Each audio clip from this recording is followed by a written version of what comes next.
Bismillahirrahmanirrahim. Assalamualaikum warahmatullahi wabarakatuh dan salam sejahtera. Yang berbahagia Dato Hapsah Hashim, Chief Executive Officer SME Corporation.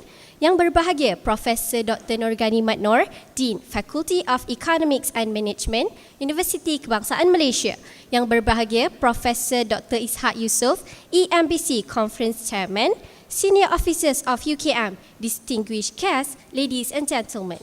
Welcome to the first industry talk session of the Emerging Market Business Conference.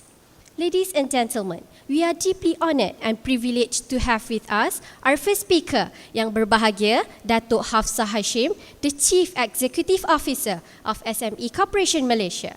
Firstly, please allow me to introduce our esteemed speaker.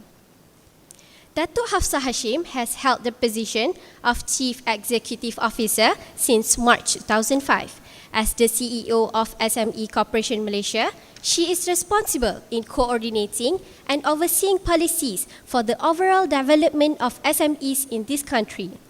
As an alumni of Tunku Krishah College, she serves as the Vice President of the Ogos Association. She graduated with a Bachelor in Applied Science from Universiti Science Malaysia and Master in Business Administration from Aston University, United Kingdom. Having served under the Ministry of International Trade and Industry, Ministry of Agriculture and Ministry of Primary Industries, Dato Hapsah has acquired many years of experience and knowledge that has allowed her to be entrusted to hold top position in the civil services. She is also a board member, council member, advisory panel, and member of various esteemed and well-known organizations, corporations, councils, and committees. Currently, she is the Vice President, Asia and Oceania under the International Small Business Congress Steering Committee and a resource speaker in various international forums on SME development. Apart from that, Dato Hapsah is also the co-chair on business ethics among Asian economics community economists. May I now invite Yang Berbahagia Dato Hapsah Hashim to deliver her speech entitled Pioneering Business Transformation.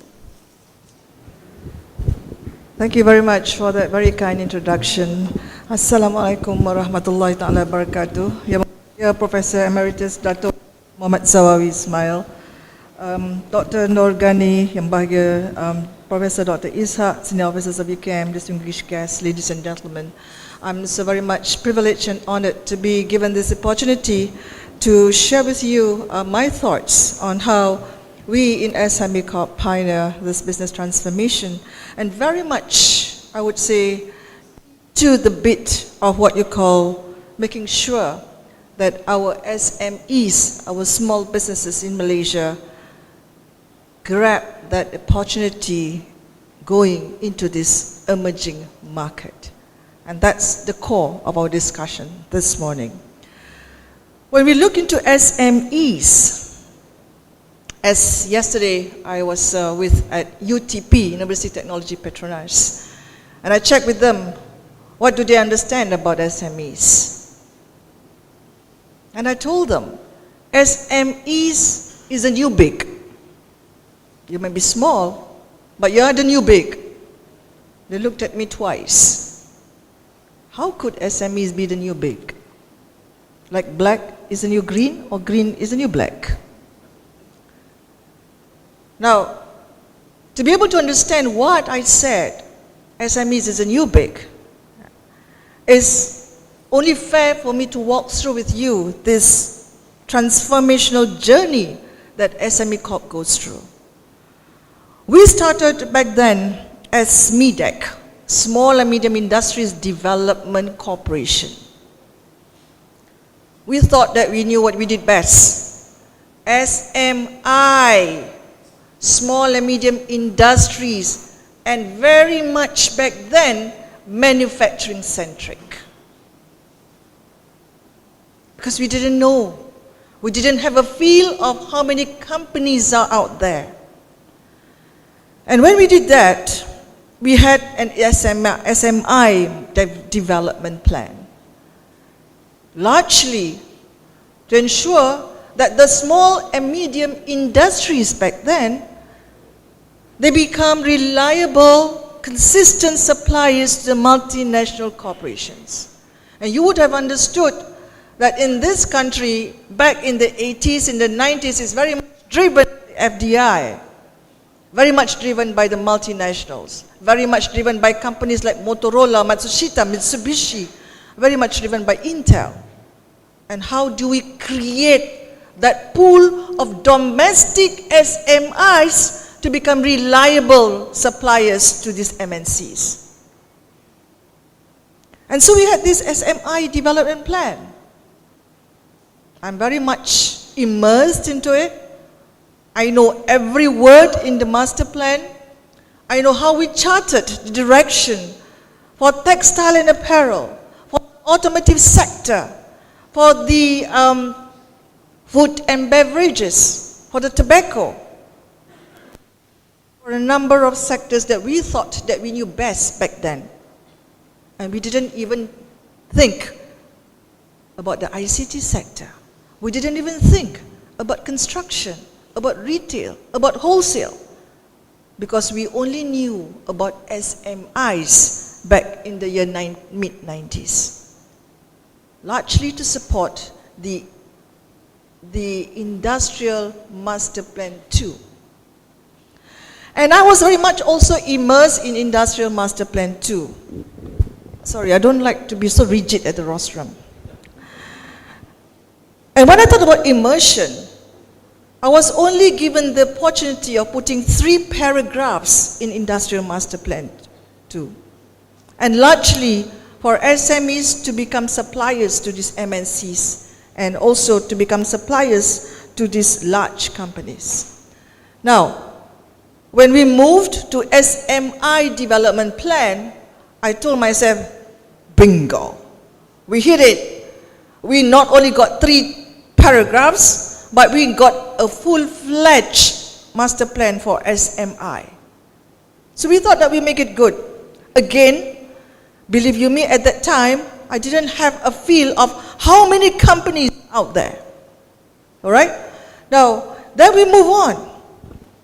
When we moved on, I can use this, yeah?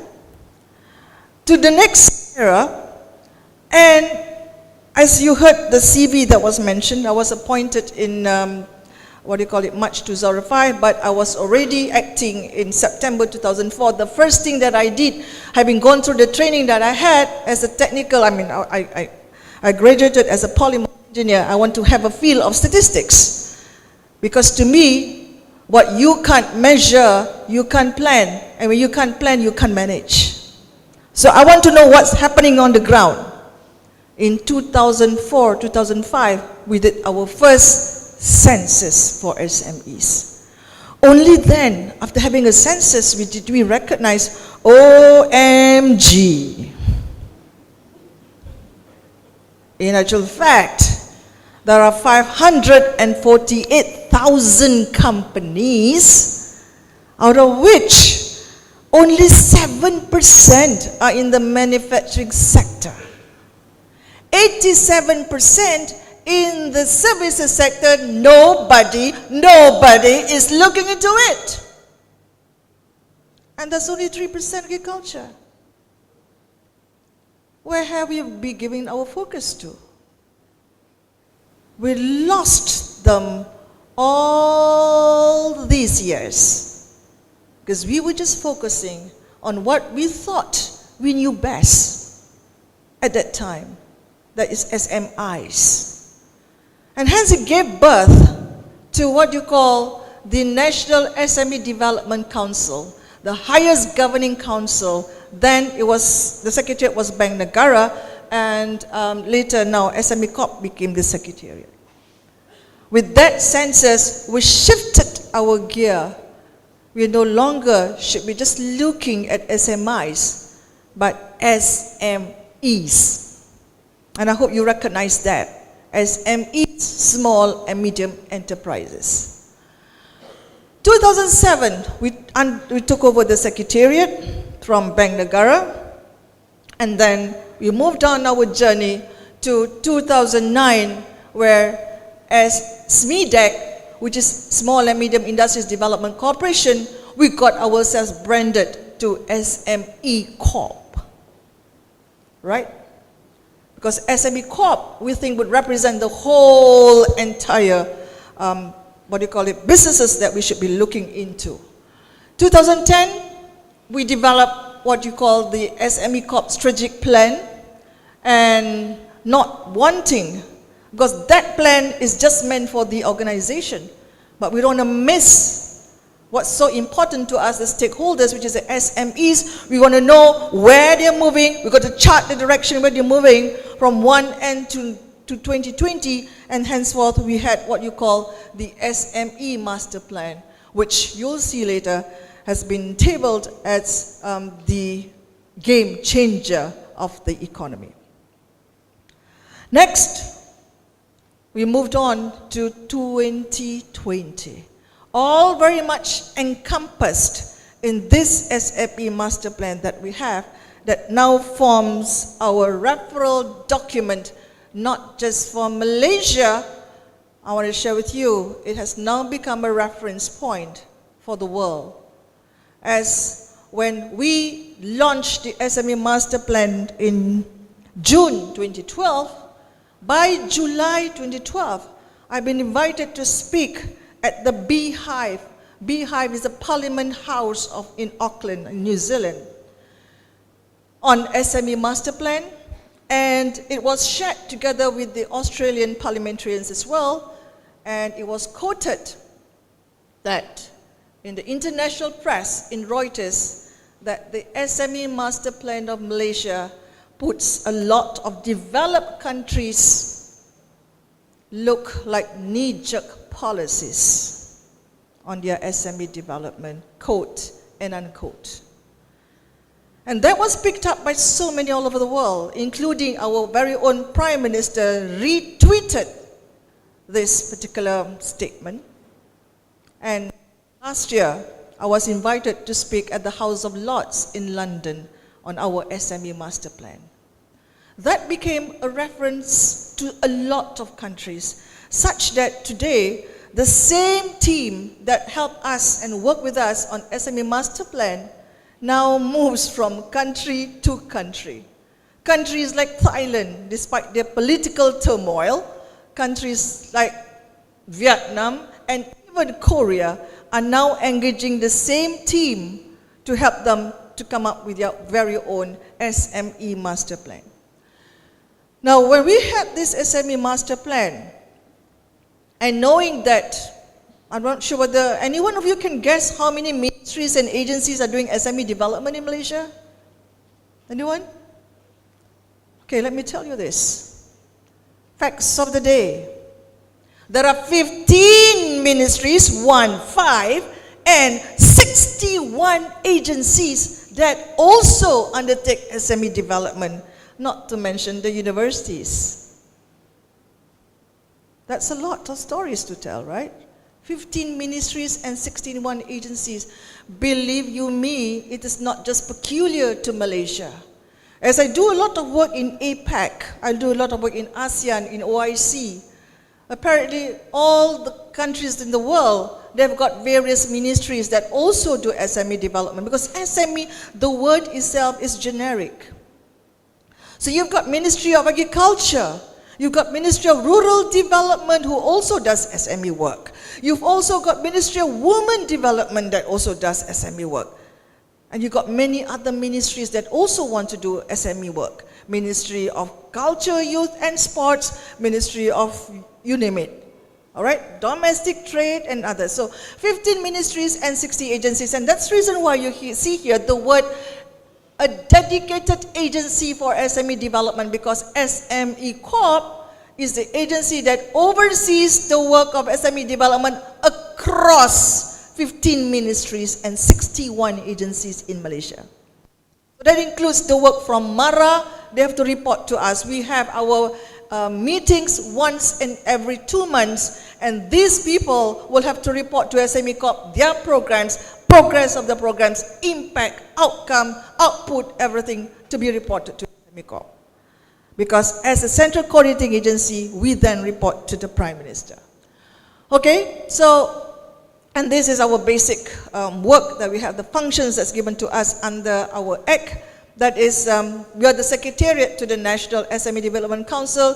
We report directly to the Prime Minister of Malaysia, but we are administratively placed under the Ministry of International Trade and Industry, and that's MITI. We undertake the economic assessment and for policy formulation. So any statistics on SMEs, if it comes from anywhere, jangan percaya. Don't believe in them. Because we are the authority in terms of SME statistics. So we undertake quarterly surveys, all right?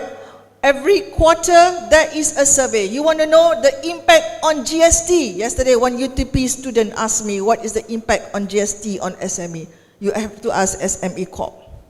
Because we undertake that survey. You want to know the impact of minimum wage on SME? You ask SME Corp. You want to know the impact of whatever impact lah, you ask SME Corp. Right? Because quarterly, all these surveys are done by us. Do you want to know how many percent of the cost of goods, of utilities impacted SMEs? You ask SME Corp. Okay? Because our survey, minimum, the coverage, we must have a respondents of about 2005 companies. Less than that, our survey is not good enough. It's not like 16 or 20 companies. Okay? So that's why I said that we are the authority in terms of statistics on SMEs and also policy coordination across ministries, agencies. We are the one referral center because with SME Corp, why I say one referral center, I've got office in KL Central as well as across all the other states in Malaysia. Every state have got SME Corp office except Perlis, which is covered by Kedah, is too small to have an office. Selangor, nothing to do with the MB fiasco, but the fact that it's so near Kuala Lumpur, so we can cover Selangor, all right? And of course, our business development and support programs. Now, one thing that you need to know is the definition of SMEs. Now, this definition of SMEs is not the same in any country. This definition is a definition that is being utilized or used by the banks, by the government, by the private sector. Anyone in Malaysia will have to use this same definition. So, only difference is if you talk about ASEAN, if you talk about APEC, they have their own country definition. Okay? So for us, when we adopt this kind of definition, for companies less than 200 employees in the manufacturing sector, and also they have got annual sales turnover of less than 50 million ringgit. For the services sector, less 75 full-time employees and annual sales turnover of less 20 million. We capture 98.5% of companies defined as SMEs. Now, I want you to understand the word or. It is important to understand because some countries, their definition of SMEs is and. Here is or. Or is to give greater flexibility. If a company in the manufacturing sector have got 500 employees, but yet their sales turnover is less than 50 million, is still an SME. Still can get various incentives from the government. They only graduate out of an SME definition if both parameters, that means they have got more 50 million sales, more than 200 workers, both parameters exceed that definition. So we give flexibility to companies. We let companies grow. Okay? And that's why it's so important to understand the word or. I mentioned to you here, 98.5% of business establishments are SMEs. Now, it's important to recognize that majority of them are micro enterprises. Don't blame Malaysia for that. Because not only in Malaysia is this characteristics of companies being dominated by micro enterprises, all over the world is the same characteristic. The only difference is some countries, their definition of micro enterprises is less than 10 workers. In our case, it's less than 5 workers. Less than 5 dah teruk dah, 77%. So how are you going to plan? How are you going to plan when 77% of total business establishments are less than 5 workers? So there's no one size that fits all in any implementation of programs. Our programs must be skewed towards the different subsector, looking at them vertically, looking at them horizontally. Is less than 5 workers is different. So however way you slice them, no one program that fits all. And that's the reason why you've got 15 ministries and 61 agencies to cater for the different target groups that we have when you slice them up. Okay? And majority of them, as you can see here, are in the services sector. I shared that with you. And then you have got the manufacturing sector, 6%, and the agriculture sector, etc. See, this is as per our second census that was done in 2011. So in my almost 10 years as CEO, I've already done 2 censuses to make sure we want to track the movement of our SMEs.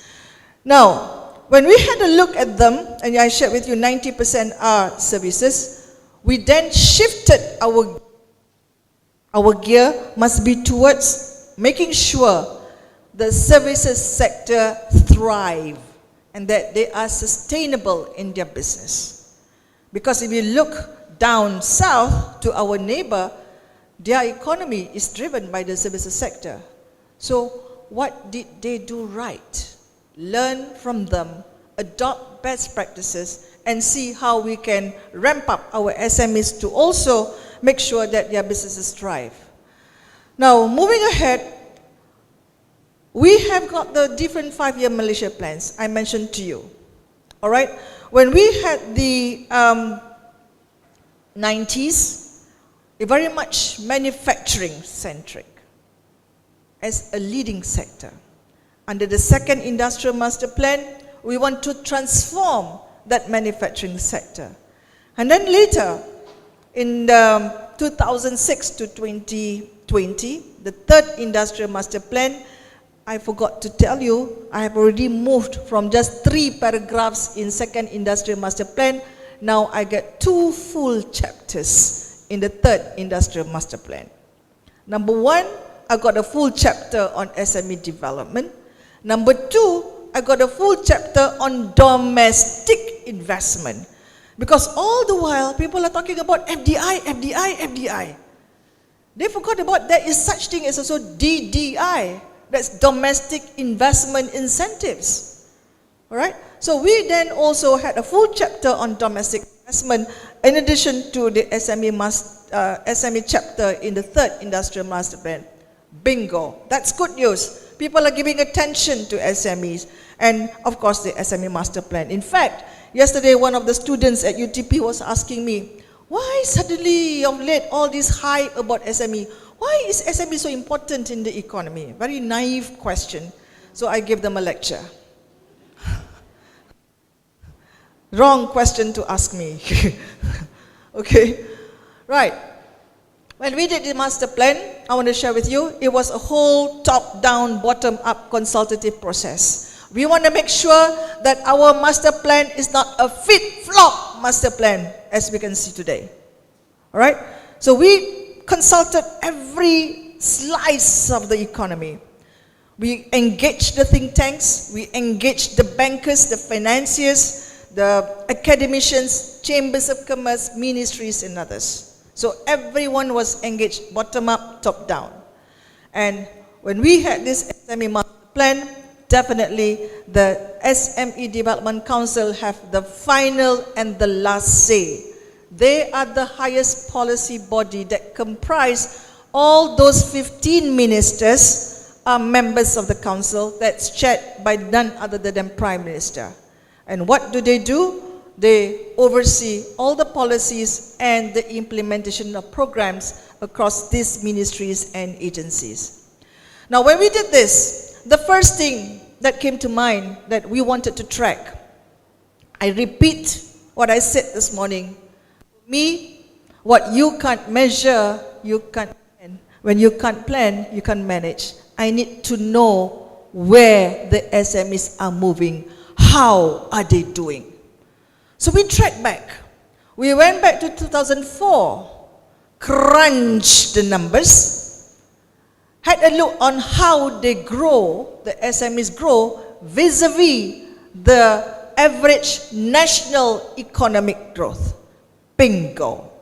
What you saw in the results is that the blue line is SME growth consistently, since we began tracking, consistently outpaced the national average economic growth. Good stories, good programs, good implementation, good results that we see here. In fact, we were also able to see a very good result here in 2007, and if any one of you recall, not the young ones maybe, but the matured ones, in 2007 we had the Visit Malaysia year, of which the spillover of that Visit Malaysia year benefited a lot of the SMEs on the ground. So 2007, for the first time ever, we charted a double-digit growth for SMEs at 10.7%. Last year, when we were planning our programs, and knowing that 2014 is another Visit Malaysia year, secretly, I was also praying and hoping for double-digit growth this year. But as luck would have had it, we've got the two mishaps of Malaysia Airlines, and therefore that would have effect on the Visit Malaysia year. We moderated here in 2013, and here, this GDP share 2012, 32.7%. I want to share with you that last year, our GDP share to by SMEs to GDP moved to 33.5%. And we hope that we can move and reach 40% by 2020. Now the council. The council is chaired by the Prime Minister, as I mentioned, with 15 of the ministers and plus 3 head key agencies that include the Governor of the Central Bank, that include the Director General of EPU, as well as the Chief Secretary to the government. And they oversee and they look into the direction for the comprehensive development for SMEs in Malaysia. And we meet twice a year. Okay?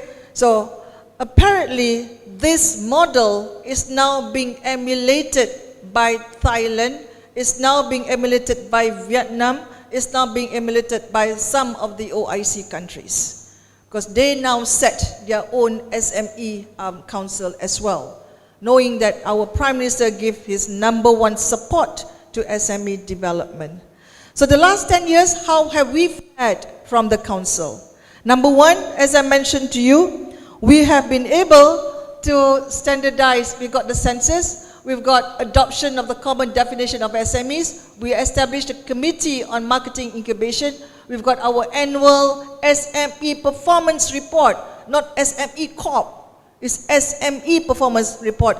Some of the countries like Japan and others, they call them the white report, okay, the white book. Then we have improved access to finance for micro enterprises. I will share with you all these details later. A quick look at the SME master plan. Now, it's a new approach. Why is it a new approach? Because you saw what I've walked through with you. It's top-down, bottom-up. It's public-private sector partnership. The private sector takes ownership of this master plan. It is a live plan because as we move along, we don't know what's going to happen to the economy. So we can tweak and twitch this master plan to suit the current economy, state of the economy at that time. It's outcome-based, very much it's not about output-based. When you come to me and tell me that you have trained 200,000 companies, I will stare at you. I want to know what happened to the 200,000 companies that you train. Where are they? How's their profit? How's their sales? That's what I want to know. How many new employment have they created? That's what I want to know. That's outcome-based. All right?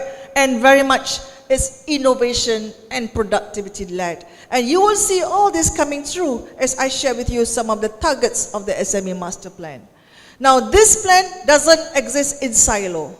This plan exists together with the Government Transformation Plan, the GTP under Pemandu, the Economic Transformation Plan, the Rural Transformation Plan. And this plan is inclusive. It's not just plan for SMEs in Peninsular Malaysia. Dr. Matt, this is also a plan for Sabah and Sarawak as well. Okay? So it's inclusive. And you must remember that this plan also includes the Bumiputra, it also includes all the other corridors, and it brings us to the year 2020. If at all you forget about whatever I said this morning, at least you remember this house. Because this is the only slide that encapsulates all in all what this SME Master Plan is all about. It's got 4 goals, and I will share with you why those 4 goals are important. Number 1, that we need to enhance the number of business formation because that's where the dynamism of the economy lies.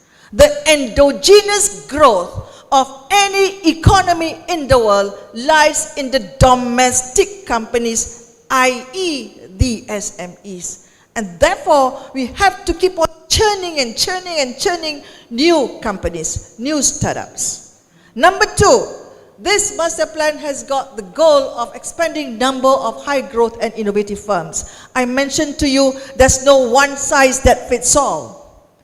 77% are micro enterprises. Those are the startups. But if you want to drive the growth to 40% contribution SMEs, you'll be typically looking into the medium-sized companies. You'll be typically looking for higher growth from productive and innovative companies. And therefore, you need to increase their formation. Number 3, this plan has got to increase in the number of productivity. Now, I will share with you these productivity numbers. It's so scary for Malaysia. It's so scary. Number 4, why do I have to bring down the informal sector? Because for as long as this sector is informal, meaning to say the Kak Kiah and the Kak Peah can do their karipap and she doesn't register their business, we can't help the Kak Kiah and the Kak Peah to grow their business.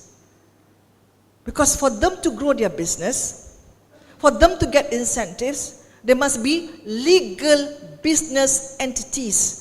They must have a birth certificate, ABC Sendirian Berhad. For as long as they remain as Kak PA, Kak Kiah, jual nasi lemak outside, it's not registered. We can't help them. So therefore, we want to reduce that informal sector. And believe you me, there are 4 million of those businesses unregistered. Okay? So that formed the 4 fundamentals and goals of this SME Master Plan. And the next one, which is a focus area, is something that is not just peculiar in Malaysia. You go to any country in the world, you will see the same 6 focus areas. It is just the depth of the problem, of the issues of the focus areas are different. For example, in Malaysia, you're still talking about access to finance, whereas the World Bank report of access to finance says that Malaysia has been consecutively for 6 years in a row number 1 in terms of access to credit. And therefore, I've been invited to speak all over the world. Kuwait invite me. I'm speaking at Madinah Leadership Center in November. Oman invited me, Japan invited me, all wanting to know from Malaysia, how is it that you got number 1 for 6 years in terms of access to credit? But yet, you still hear outside there, a lot of our small businesses complain, susah nak dapat pinjaman, difficult to get a loan. The question is the numbers. The question is accessibility. The question is, have you fulfilled the minimum criteria set? Have you even got a legal business entity registered? So if they say it's difficult to get a loan, you ask them to come and see me.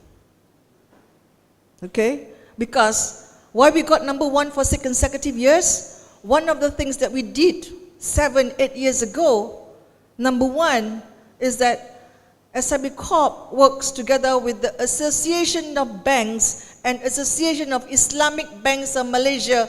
We simplify the loan forms, we standardize the loan forms across all banks in Malaysia. And therefore, they want to get an SME loan, if they go to OCBC, or they go to Bank Islam, or they go to CIMB or Bank Muamalat, you see the same form. So I always tell them, instead, after all, it's the same documents that they require. So if you want to go and get a loan from public bank, you prepare everything in sets of 5. You give one to public bank, you give one to OCBC, you give one to CIMB, you give one to Maybank, and see which one kena. Alright? So that's what you did. So excess of fund, simple lah. So therefore, approval for loans sent to 84%. It went up to 84%, percentage of approval of loans across all banks. Okay? Right. And then you've got okay, I'll share with you the action plan, the institutional support. Now that institutional support would not, that is important. This SME master plan would not have worked without the institutional support. As I said, I repeat for the 3rd time this morning, I need statistics. I need a reliable database for me to be able to plan and to manage this master plan. Number 2, I need to monitor and evaluate. I need a tracking, all right? Because in my office, I have a dashboard. And that's why once in 2 months, when these ministries come and report, believe you me, I go through their dashboard. I go through their dashboard. Because I then report to the Prime Minister, you better make your minister look good. So you better implement according to the dashboard. And then we have to have effective coordination and effective business services. In my office, how do we do it? I've already got 113 of our offices are SME business counselors. We've got a dozen of SME business coach. We've got another 10 SME financial counselors, all being trained by our Japanese colleagues, because in Japan they've got a Shindan program. So these are well-certified officers of SME Corp who provide what you call these effective business services for free. We don't charge them for all these services. Okay, all these constraints to growth I mentioned to you, it's not just peculiar to Malaysia. It's also the same all over the world. But I just want to catch your attention to something that probably is new to Malaysia. On this bankruptcy law limits to entrepreneurs. A lot of companies under the 1997 financial crisis, economic crisis, 2007, blah, blah, blah, blah, went down under and blacklisted. And sometimes people like me, whom, a government officer, when people come and get scholarship signed as guarantor, also got caught when the students don't pay their loans. Okay? So, what we have done is we are working together with AG to make sure what other countries are doing. What we learned from UK and what we learned from Japan is that they have something like you call the automatic discharge. Meaning to say, if your company is in the red this year, in UK, I think UK is 3 years or Japan 1 year, whichever one. It's either 1 year or 3 years, one of these countries. So after that 1 or 3 years, automatically you're back in the black. You can go on and do your business again. Your name is cleared. So we want to introduce that to Malaysia, to introduce this automatic discharge. And that's what you see here. Okay, I think I have. Okay, you see here the bankruptcy law limits entrepreneurs. We are reviewing the bankruptcy law, all right? Hoping that we give second chance to entrepreneurs. Already, we have introduced what you call the second chance loans to entrepreneurs. And this second chance loans is given to people like, For example, I mentioned myself, example that I became a guarantor and not because of my fault. I didn't manage the funds, you didn't want to pay the scholarship, so that one we can approve already for second chance loans if you become an entrepreneur. So that's something new. Other than that, I think the rest of it, you all are very much aware of those 6 issues. But what I wanted to share with you are the 6 high impact programs that would be able to differentiate and be able to contribute big numbers to the SME Master Plan implementation. Number 1 is the integration of business registration and license. All of you are aware of the fact that when you want to start a business, you have to go and register your business in the Companies Commission of Malaysia. Full stop. Now it's been brought to 24 hours, 1 day. When I was a member of Pemudah back time, to register a business, it takes 90 days. We were not happy. We asked them to bring it down, follow what New Zealand and Australia did. So they came down happily to tell us from 90 days, they brought it to 30 days. No, we're not happy. Not 30 days, too long to register a business. So they came back in 3 months and told us from 30 days, they brought it down to 7 days. Not happy. We don't want 7 days. Happily, 1 month later, from 7 days, they said, no, 3 days only. No. New Zealand can do it 1 day. So yes, now you can register a business in 1 day, 24 hours. But apparently, that's not the end of the journey of entrepreneurship. Because when you register a business, you need to have a business license. And the business license is what you get from the local authorities, from the Dewan Bandaraya and others. Now that means you got to go from one to the next, and believe you me, if you want to, manage a hotel, you have to have 275 licenses. Yeah. I thought I whispered, you didn't hear. You hear? 275 licenses to manage a hotel. So that's the reason why it became high impact program number 1. To put all this into one platform that you can register your business, you can also get your license automatically in one platform, electronically. And that is a challenge because local authorities is under the ambit of the state government. Not easy. And to add to the sophistication, complexities and fun, and to keep our adrenaline flowing, Sabah and Sarawak, in terms of their registration of business, they got a different law.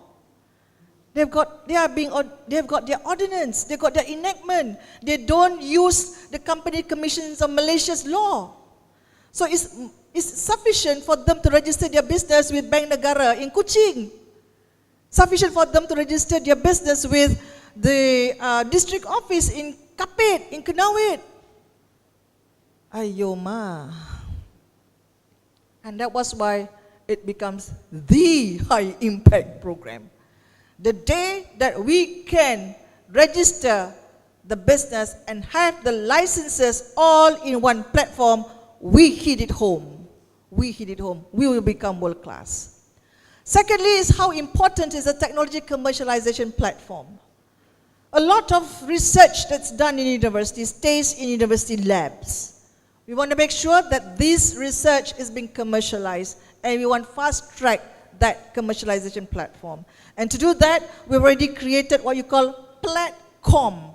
Platcom Sinjam Berhad, a special purpose vehicle to make sure that this commercialization of research is not only accelerated, but also it is enhanced and make it faster from lab to the market. And the third one is SME investment program. This is to provide early stage financing for SMEs. A lot of the gaps, a lot of investors, a lot of financial institutions don't believe in startups. I mean, they just know you, and you just start a business in 6 months. How am I to know that you're going to thrive? All right? So we saw that big gap, and this is going to come through to the SME investment fund. GoX is something that go export. How we accelerate and bring our companies to the export market. and that's being taken by Matrade, I beg your pardon. Catalyst program, we want to promote homegrown champions. A lot of our companies are good in domestic market. How do we bring them and create champions out of them to compete in international market? And inclusive innovation to empower the bottom 40%. People thought that innovation is rocket science. But then there is innovation that happens in Felda, in Felcra, and that impacts the community, the society. For example, I want to share with you, there was one company back up in Perak, and this company is able to fabricate a machine that is able to extract 100 coconuts in 30 minutes, in half an hour. And that's not rocket science. This guy just wanted to keep on, squeezing coconuts. And he was able to do it in 30 minutes, 100 coconuts. Can anybody calculate in 30 minutes how many seconds do you have there? And how many coconuts? You can imagine. If you do time motion study, how many seconds does it take? So he's able to do it. And that's what you call inclusive innovation. To make sure that the bottom 40% is not forgotten and how we impact their life as well as their well-being. Now these goals, these are the ones that small is the new big. Because in terms of numbers, SMEs form 98.5%. In terms of the goals that we want to arrive at, is the fact that GDP, increased business formation, now is at 2.4%. We want to move 6% every year. So that you got every year new companies being formed, new business startups. We have, expansion of new programs. Here. 10% increase in terms of high growth innovative firms. We want to raise productivity twice, and we want to reduce informal sector from 31 to 15%. We learned that in US, their informal sector is only 9%. We learned that in Singapore, their informal sector is only 14%. And we are at 31%. So we need to reduce that down to 15%. Now, small is the new big. Because in terms of contribution to GDP, it's moving from 32 to 41%. In terms of employment, from 59 to 62%. In terms of exports, it's moving to 25%. And that's why it's the new big. Big in contribution to the economy, big in contribution to GDP, employment, as well as in terms of exports. It's going to be very much the fulcrum of development. It's going to be very much on SME development. When we did this, we did not forget, I mentioned to you, the fact that there's no one size that fits all. We want to make sure that 77%, the micro enterprises, also played their part in terms of nation building. And we also recognize that for business startups, typically after 2 years they go down into the death valley. So what we did was we undertook what you call the micro enterprise breakout strategy. And we had this breakout strategy, we had programs, Start Me Up, in that phase.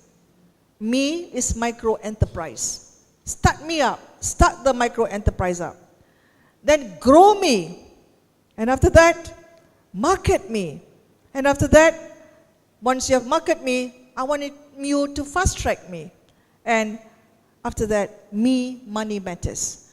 So these 5 core programs are meant for the business startups.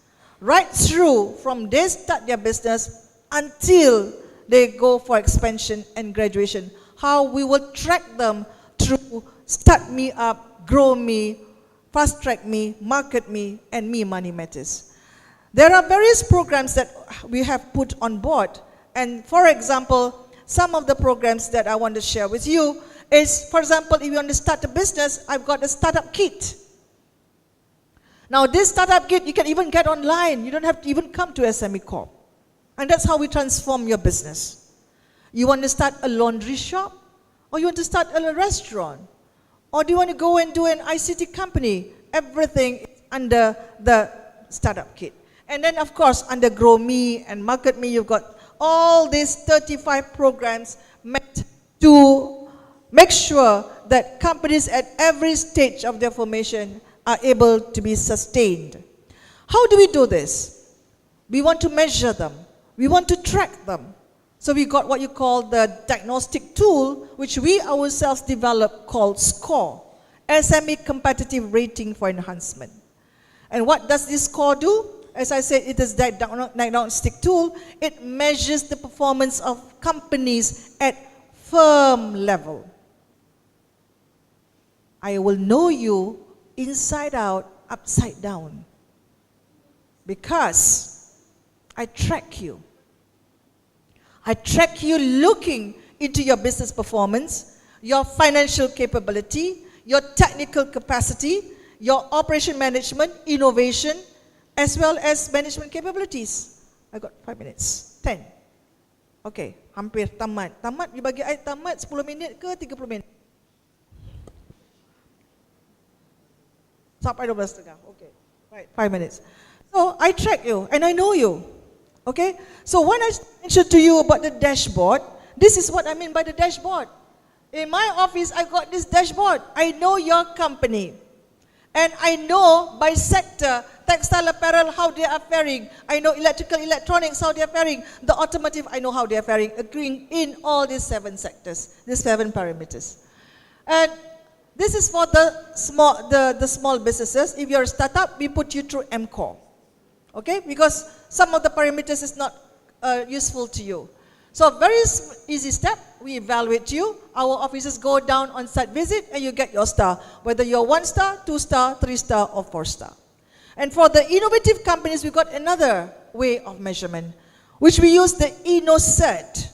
We look into the innovation outcome, we look into the innovation management of your companies, we look into the innovation capabilities of your companies, and we look also into the innovation management commercialization of your companies. So with this, only companies that scored 700 points and above, maximum is 1,000, are deemed to be innovative companies. Now we know how they fare, whether are they innovative or not. All right, so this is how we have got also programs SME at university, and UKM is one of the universities that participated in this program. Very much, thank you very much. And we've got the SME University Internship Championship. Congratulations to UKM. I think you got twice champion on this. Well done. I think to date there are already 16 universities participating, and I was in UTP yesterday. They were quite envious of UKM. Everything is about UKM this, UKM that yesterday, just for your information. And for young ones, if you are young, you still categorize yourself young, we've got this program called TUBE. Now, TUBE is a very exciting program because it is a boot camp. It encapsulates also the military training. Now, what happens in this boot camp, in this program, which we work together all across ministries, agencies, is the fact that, as you see, the phase 1 is a military boot camp. We put you in 1 week in the jungle. I will give you a survival kit. I want to see how you utilize your leadership skills. I want to see how you manage your stress management, your anger management, and I want to see how your teamwork is all about. When you pass through this phase 1, only then can you go into phase 2. So you'll be given tasks in the jungle. You don't come out of the jungle for 1 week. All right? In phase 2 is where we will put you and give you the skills of business, of entrepreneurship. Because you see, who's going to come through this are people who have already got certificates in mechanics, people who got certificates to do probably baking certificate, cupcakes and things like that. You can know how to bake the best of the cupcakes, but selling it is another skill. This is where you're going to learn in the phase 2. All right? And the phase 3 is where the buddy system. When you pass phase 1 and phase 2, the graduation ceremony is when I will give you 15,000 ringgit to start your business.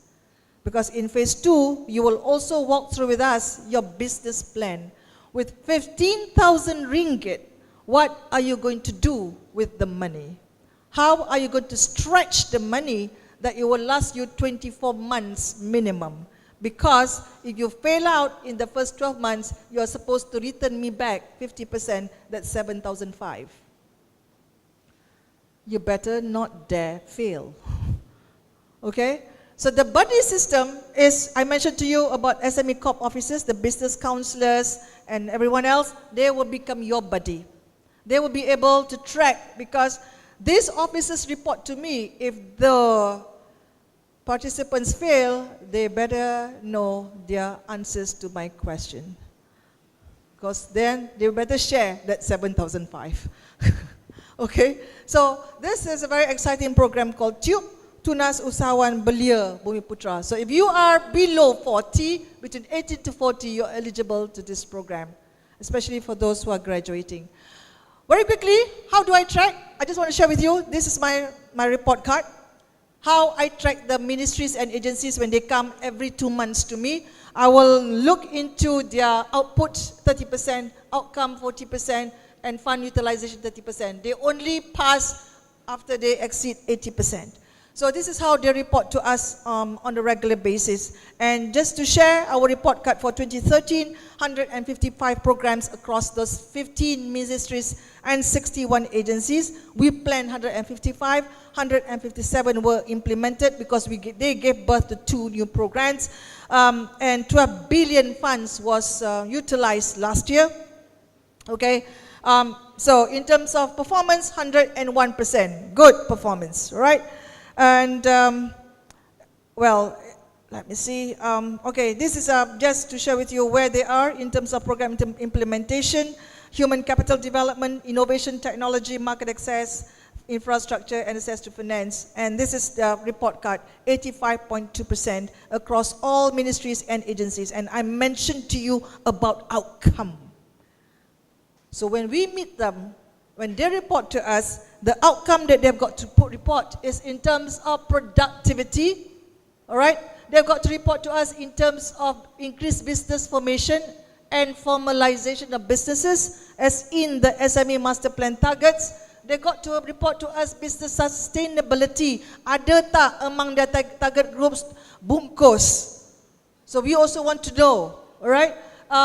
New employment created, profitability, high growth and innovative firms created. So those are what they report to us, and then we track every once in 2 months the performance across these ministries as well as agencies. Quickly, this is again the report card. I mentioned to you, no, just hang on. This is what the program is, just very quickly. And this is just examples of high performance programs across the ministries and agencies. Of course, MITI, whom I report to, they better have 100%, right? Okay, that's a KPIs mentioned.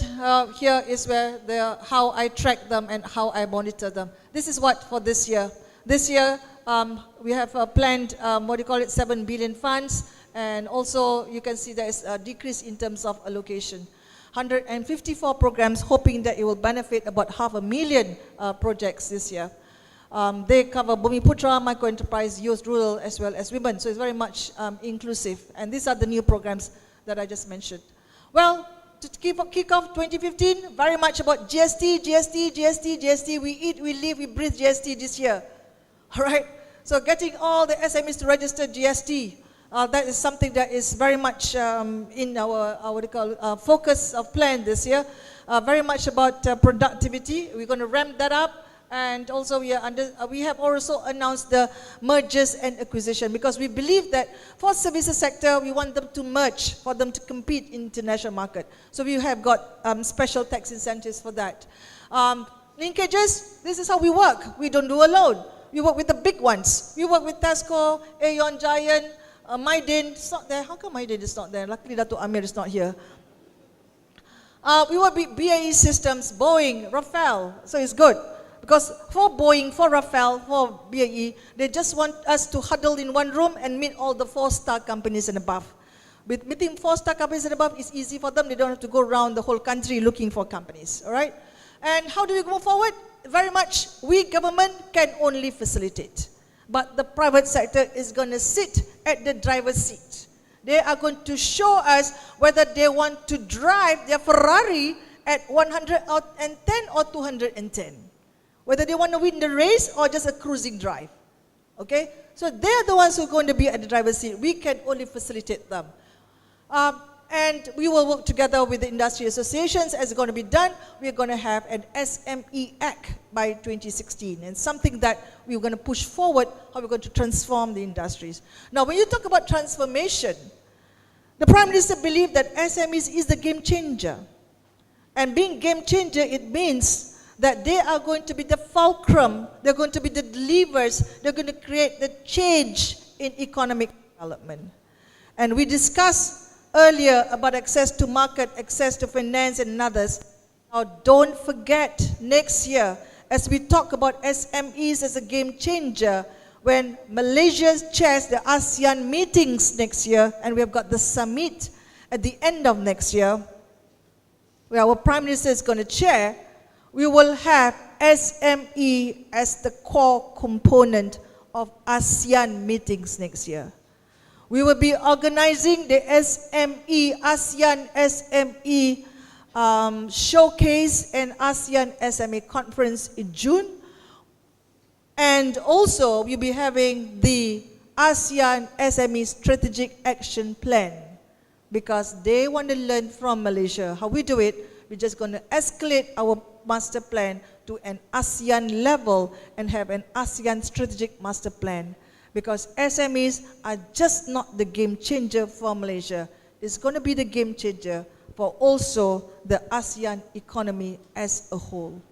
So with that, ladies and gentlemen, I just want to share with you something which is close to my heart.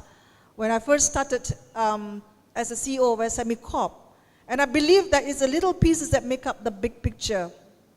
Because these little pieces, these small businesses, they create and generate wealth of no small measure. After all, they form 98.5%. The collective strength of our nation's economy provide employment, drive demand, and they create opportunities. Now, being small is a new big. And the more, the better. It's our interest that we want to see all these small businesses prosper. We transform to serve their needs. Will strive to ensure that they succeed. And indeed, as you all have heard ever before and many times over, SMEs are the building blocks of our nation's economy and growth, and they are the pride of our economy. Ladies and gentlemen, I thank you. We now open the floor for Q&A session. Please kindly introduce yourself before asking your questions. Hello, my name is Hanna and I'm a Polish student. My home university was Warsaw School of Economics. And I would like to ask you a question about you rather than your speech itself. I hope that's all right. But me and the other Polish students, we have been guests here for 4 days now, and you're actually the first businesswoman that we got to meet. And I think I can also say that we all noticed that you're uncommonly charismatic, confident, and loud. Oh yeah, loud. Yeah. Well, it's just not common here, I notice. And therefore, I believe that you're the right person to ask what are the key characteristics of a successful businesswoman here in Malaysia, and also how would you assess the position of women here in Malaysia in business? Thank you very much for that question. And thank you very much for your kind words as well. I like that part, that loud, yeah. Because if I'm not loud, people will fall asleep. So I have to what do you call it, strategize myself to make people listen to me. You wanted to know the characteristics of successful businesswomen here in Malaysia, and I believe that these characteristics which I'm about to discuss is not just peculiar to Malaysia, but it would be characteristics of all successful women, all right? Now, in Malaysia, for women to be successful, we have got to go 10 steps different from the men, probably, all right? Because the culture here is that it's Men first. Ladies, you better prove yourself in terms of meritocracy, da-da-da. Okay. So that da-da-da is what's happening here today. As in, we are able to prove that today, 60% of the total student population in universities are women. That's number one. We're able to prove also, and we've got a very kind Prime Minister who believes in the capability of women. So he put aside that 30% by 2016, 30% of all public listed companies, you must have women in your boards. I don't know if any other country have got that. All right? And we also got in place a Ministry of Women in Development. I don't know whether any other country has got that. And we've also got in place what you call the first governor who is a woman, has won awards the last 6 years as the best governor award in the world. We are able to prove that being women is not something that is discriminatory. Being women is something that you should be proud of, because as you can prove yourself today, and you got the guts to even come up to the microphone and speak, it's not about gender. It's not about the fact that you got to tee off in the red box. You know about the red box? This is about golf. Because in golf, the girls tee off in a separate box from the men. Now we tee off from the same box. So it's about making sure these characteristics of women who are, they can be soft, but they can be aggressive. Women, they can be kind-hearted, yet they can be, what do you call it, they're kind-hearted, but yet they are affirmative.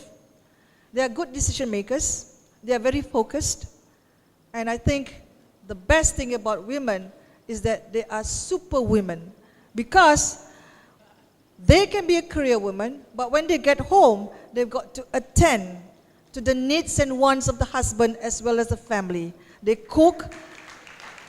They also wash the clothes, although it's washed by a washing machine these days. They make sure that the clothes are ironed, and they make sure that the husbands next day have got a good, nice clothes to wear to office. So all in all, if you look at the natural traits of your mother, of your sister, of your women bosses, that's what successful women are all about. And they become successful businessmen here in Malaysia. We used to have stories of women going to banks and crying out loud just because, and I quote you, this is a real story, just because this particular lady happened to be personality in a TV show, and therefore she's got a very nice, beautiful face, and when she went to the bank, she was being discriminated. It doesn't mean that you got a nice, beautiful face, you can do business. So she was denied of a loan. She came crying to me. I told her, go out there, structure stuff. It's not because of beauty, but because of brains that you're getting the loans. And she got it in the end. All right? So be affirmative, be strong, be bold, be confident that women out there, you can do anything if you set your mind to it. Good luck to you.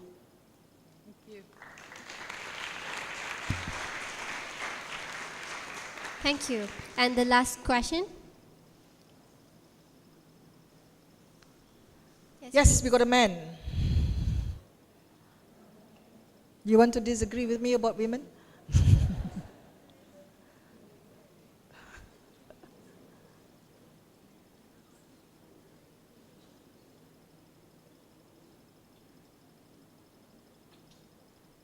Hi. Hi. My name is Angel. I'm from Mexico. My question is little. What is good and bad for this program to current situation of Malaysia? I'm sorry, can I get your question again? Okay. What is good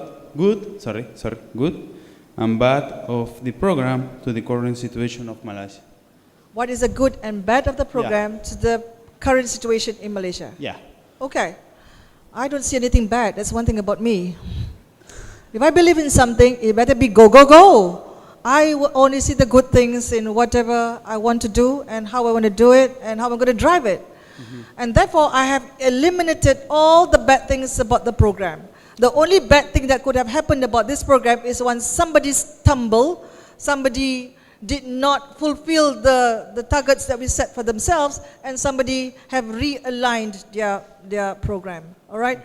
So I only see good things about this program. Because, why good? Because this program has got a closure. I know by 2020, what would be the contribution of SMEs to the economy in Malaysia. Okay. I know by 2020 that the SME Act will already be put in place. I know by 2020 I would have resolved that bankruptcy laws and give second chance to businesses. I know that by 2020 that a lot of our businesses will graduate from micro enterprises to small to medium. And we would have already by then 50% increase in terms of innovative and productive companies. So I know all the good things about this program, and I have eliminated all the bad things about this program. Okay. Okay? Okay. So once you've done that, as you would have read the book, The Secret, which brings in only the positive ions. If you think good things to you, if you think good things about the country, if you think good things about your friend or your family, only the good ions will come to you, and all the negative ions would have left you. Believe in The Secret. And that's the book by Rhonda Burns. That's commercial break. Thank you.